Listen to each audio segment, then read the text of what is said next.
Author Dani Shapiro has spent much of her career writing about her own life. She's explored everything from her childhood to her faith. But a bombshell discovery in 2016 exposed a shocking family secret that made her question everything she thought she knew about herself. We use the expression a lot, the rug was pulled out from under me. This actually felt like the rug had been pulled out from under me. Best-selling author Dani Shapiro grew up with a rich family history.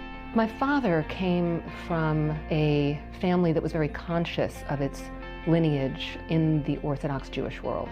Shapiro's relationship with her father was close. She thought she knew everything about it. My father was a very kind, very big-hearted guy. He gave a lot of bear hugs. He was just a very loving person, and I felt a real bond with him. When Shapiro was 23 years old, tragedy struck when her parents were in a terrible car accident. My father died as a result of his injuries in that accident. He was driving, my mother was in the passenger seat, and she was very badly injured. After her father's death, Shapiro went on to get married and started a family of her own. Almost 3 years ago, her husband was interested in his ancestry and asked Shapiro if she wanted to take a genealogy test. I felt like I was pretty clear on my family tree. I said, sure, why not? And I didn't give it another thought. I would have expected it to be, well into the 90% up to 100% Eastern European Ashkenazi. Shapiro's test results told a different story. It showed that I was 52% Eastern European Ashkenazi, and the other 48% was English, French, Irish, German. My initial response to that was, that's crazy, that's not true, that's a mistake. But that was not all. When she compared her results with another family member, tests revealed she wasn't related to them at all. That was the night that my life changed. At age 54, Dani Shapiro discovered the father she had known and loved her whole life was not her biological father after all. Author Dani Shapiro is sharing this incredible story in her new memoir. It's called Inheritance, a memoir of genealogy, paternity, and love. So you learned this at 54. You're a 54-year-old woman. How did you even begin to try and make sense of it? Well, at first it was just shock. And eventually the feeling was of beginning to metabolize something that in a way was always a truth that was inside of me. I think when our identity is hidden from us or not revealed to us, there's some way in which we always know that on some really profound level. And so I was at once shocked, and on the other hand, it also made a kind of perfect sense. So when did you know? So you took the DNA test, and then was it when you compared it to your half-sister that showed that you guys weren't even related? Is that when it happened? Yes. So there's a way of comparing kit numbers.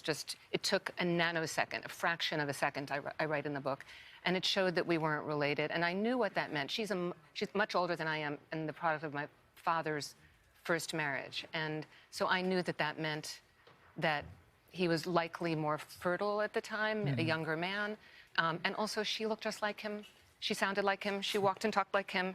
And it was the story of my life that I didn't, that I seemed other in some way. So you obviously decided then to try to track down your biological father. How did you even start to go about that? It was stunningly fast.